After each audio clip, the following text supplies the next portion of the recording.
Assalamualaikum warahmatullahi wabarakatuh. Baik, anak-anak semuanya, selamat pagi. Hari ini kita masih belajar di tema 6, cita-citaku, tapi dengan muatan yang berbeda dari yang pertama kemarin ya. Hari ini kita akan belajar muatan IPS, PPKN, dan SPDP. Namun sebelum kita mulai, marilah anak-anak kita awali pembelajaran daring kita ini dengan membaca basmalah terlebih dahulu. Bismillahirrahmanirrahim. Baik anak-anak semuanya, kita langsung saja menuju ke materi muatan IPS. Menjelaskan sumber daya alam yang dapat diperbarui. Nah, jadi ini agak sedikit mengulang ya, berkaitan tentang sumber daya alam. Jadi sumber daya alam seperti yang telah kita ketahui atau kita pelajari pada tema-tema sebelumnya, sumber daya alam dibagi menjadi dua, yaitu yang pertama sumber daya alam yang dapat diperbarui dan yang kedua sumber daya alam yang tidak dapat diperbarui. Yang dapat diperbarui artinya sumber daya alam itu jika kita gunakan terus-menerus, maka keberadaan sumber daya alam tersebut akan masih ada. Nah, tapi sebaliknya, jika sumber daya alam yang tidak dapat diperbarui, yaitu sumber daya alam yang jika kita pakai terus-menerus, maka sumber daya alam tersebut akan habis.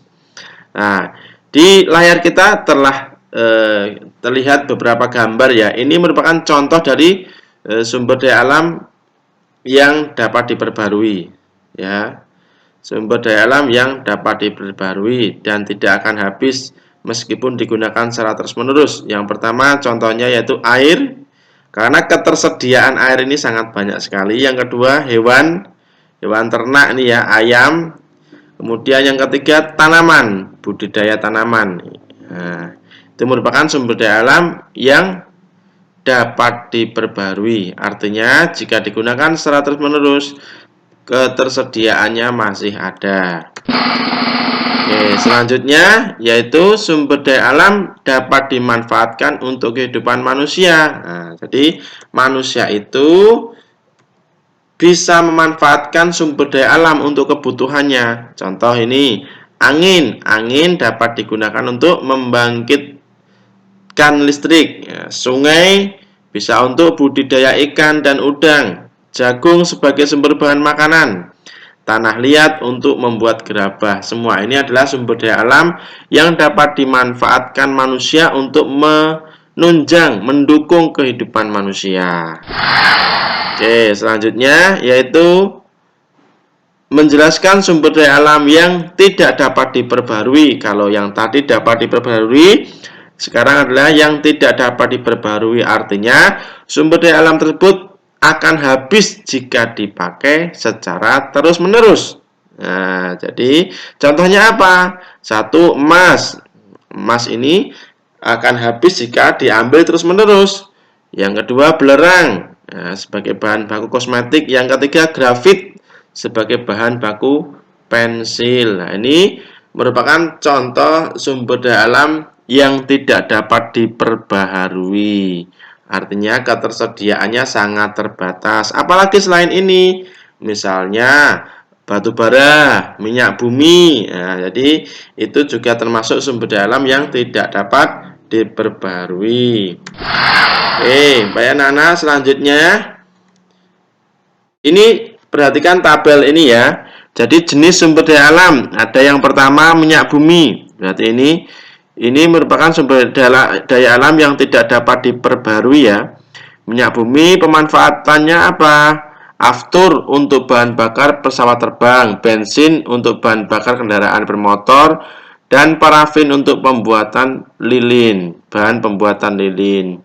Dua, contohnya lagi biji besi, bahan untuk membuat peralatan rumah tangga.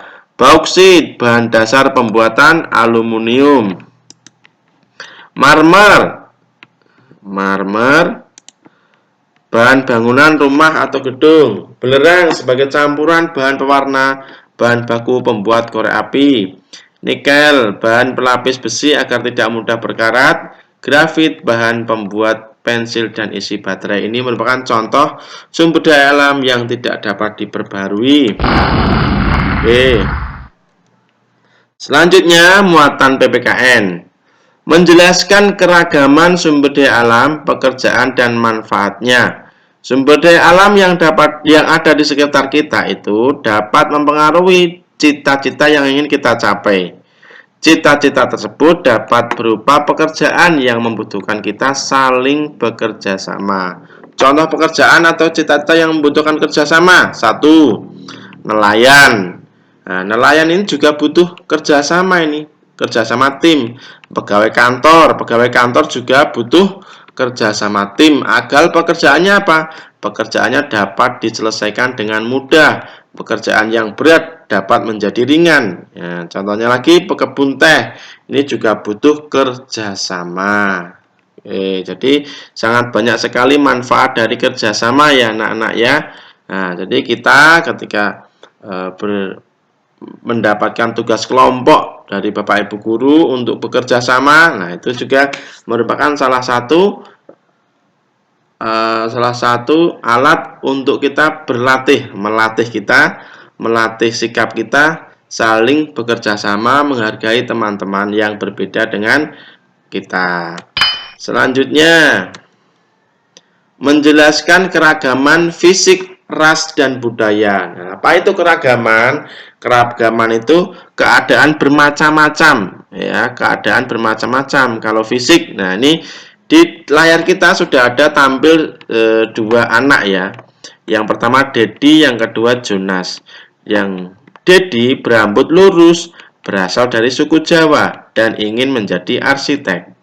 Jonas berambut keriting, berasal dari suku Ambon dan ingin menjadi seniman. Nah, dari sini itu sudah mencerminkan atau terdapat beberapa perbedaan ya. Contoh perbedaan apa? Rambut. Jadi rambut lurus, Jonas keriting. Perbedaan apa lagi? Suku. Jadi dari suku Jawa, Jonas dari suku Ambon. Kemudian perbedaan apa lagi? Cita-cita.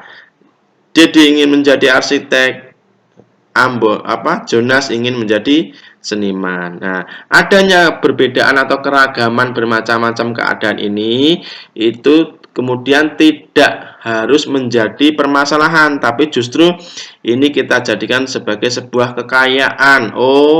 Kita mempunyai teman yang berasal dari berbeda suku, membawa budaya dan adat yang berbeda. Nah, itu merupakan salah satu kekayaan yang dimiliki oleh negara kita, yaitu bangsa Indonesia. Jadi perbedaan-perbedaan yang ada itu harus menjadikan kita bisa lebih saling toleransi, menghargai. Ya, karena itu kuncinya untuk menghadapi perbedaan itu adalah dengan bersikap toleransi dan saling menghargai. Sehingga ketika kita memiliki sikap toleransi dan menghargai, maka tidak akan terjadi yang namanya perpecahan, perselisihan antar suku atau antar teman yang berbeda dengan kita. Selanjutnya, menjelaskan keragaman hobi. Ya, tidak hanya bentuk tubuh ya. Jadi keragaman itu juga bisa saja keragaman hobi ya. Nah ini ada Komang dan Mei memiliki cita-cita yang berbeda. Jadi tidak hanya bentuk fisik dan suku saja keragaman itu, tapi juga hobi juga bisa, cita-cita juga bisa. Contohnya ini, Komang dan Mei memiliki cita-cita yang berbeda. Komang ingin menjadi dokter, sedangkan Mei ingin menjadi penari. Untuk meraih cita-citanya, Komang gemar membaca, sedangkan Mei gemar menari. Meskipun berbeda kegemaran dan cita-cita, mereka tetap saling mendukung. Nah, ini merupakan sikap yang patut dicontoh ini. Meskipun mereka memiliki kegemaran yang berbeda dan cita-cita yang berbeda, tapi mereka tetap saling mendukung satu sama lain. Nah, ini merupakan perbuatan terpuji yang seharusnya kita terapkan dalam kehidupan kita sehari-hari. Jadi jika kita di rumah mempunyai tetangga, teman yang berbeda cita-citanya, berbeda hobinya dengan kita, kita harus saling menghargai, saling mendukung, saling mensupport teman kita yang memiliki cita-cita dan kegemaran yang berbeda. Jadi tidak menjadi masalah buat kita. Oke, selanjutnya. Baik, anak-anak, selanjutnya yaitu terdapat 4 manfaat adanya keragaman karakteristik individu di dalam suatu pekerjaan atau cita-cita. Nah, ini contohnya 4 saja ya. Anak-anak bisa menambahkan sendiri. Nah, manfaat adanya keragaman. 1. Bisa saling melengkapi kekurangan masing-masing. 2. Kita bisa saling bertukar ide atau pendapat. 3. Kita dapat memberikan saran atas kekurangan masing-masing. 4. Kita menemukan hal-hal baru yang mungkin di dalam diri kita itu tidak ada, tapi kita temukan pada teman kita yang memiliki keragaman atau karakteristik yang berbeda dengan kita. Nah, ini salah 4 manfaat yang dapat kita ketahui bersama. Selanjutnya yaitu muatan SBDP, menjelaskan tempo dan tinggi rendah nada.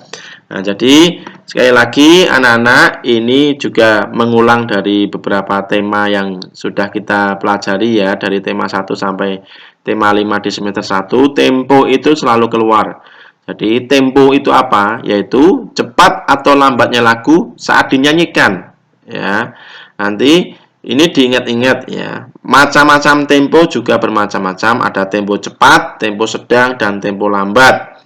Nah, kita cek selanjutnya. Nah, di layar kita sudah tampil macam-macam tempo. Tempo cepat disebut juga allegro. Allegro, nesto, vivace. Nah, itu tempo cepat. Lagunya contohnya Indonesia Tetap Merdeka. Nah, tempo lambat atau bisa disebut dengan andante. Contoh lagunya Nyiur Hijau dan Butet. Tempo sangat lambat disebut grave. Nah, contohnya Bagimu Negeri. Tempo sedang disebut moderato. Contoh lagu Desaku Yang Kucinta, Tanah Airku, Soleram. Tempo seperti orang berbaris disebut di Marsia. Seperti orang berbaris ya. Contohnya lagunya Berkibarlah Benderaku, Indonesia Raya, Maju Tak Gentar. Nah, itu salah satu contoh dari lagu yang dinyanyikan dengan tempo di Marsia. Jadi anak-anak patut diketahui oleh anak-anak semuanya macam-macam tempo tadi. Nah, selanjutnya menyanyikan lagu sesuai tempo dan tinggi rendahnya nada. Nah, ini yang perlu diperhatikan. Ketika nanti ada praktek anak-anak diminta untuk menyanyi, nah, itu perlu diperhatikan tempo dan tinggi rendahnya nada. Lagu tersebut memiliki tempo lambat atau tempo cepat, itu diperhatikan. Kalau memang temponya cepat, maka kita juga harus menyanyikannya dengan tempo cepat. Jika temponya sedang, kita juga harus menyanyi dengan tempo sedang, kecepatan sedang. Begitu juga jika temponya lambat, kita juga menyanyi dengan lambat. Nah, perlu juga diperhatikan tinggi rendahnya nada, intonasinya itu. Nah, jadi ketika lagunya itu memiliki intonasi tinggi, kita juga suaranya kan tinggi, rendah, juga rendah. Jadi itu yang perlu diperhatikan saat kita menyanyikan sebuah lagu, yaitu memperhatikan tempo atau cepat lambatnya nada bunyi lagu saat dinyanyikan, dan tinggi rendahnya nada, intonasi. Oke, begitu anak-anak pelajaran kita pada hari ini. Mudah-mudahan anak-anak semuanya dapat menangkap apa yang Pak Guru sampaikan. Oke, kita akhiri dengan membaca hamdalah, alhamdulillahirobbilalamin. Akhirul kalam, wassalamualaikum warahmatullahi wabarakatuh.